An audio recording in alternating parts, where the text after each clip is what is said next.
করি যেমন চিন্তা ভাবনা সেরকমই আমাদের কাজের শুরু। চপ বানাচ্ছি, অলমোস্ট হয়েই গেছে। লাস্ট দিনে আর কি ভিডিওটা বানানো হচ্ছে। এতটা এক্সাইটেড ভিডিও বানাতেই ভুলে গেছিলাম।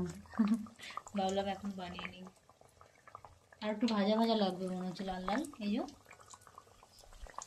পুরো কেমন ফুলেছে দেখো। আলু চপ কে বানাচ্ছে দেখে বুঝতেই পারছো কেউ। রেসিপিটা আমারই, কিন্তু ভাজছে সে। হয়ে গেছে চপ। গরম গরম আলু চপ আর তার সঙ্গে মুড়ি হবে, পুরো জমে যাবে না?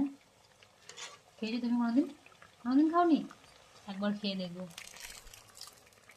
যদি হয়ে যাও আমার মুড়িতে একটা আলু চপ দিয়ে দাও তো।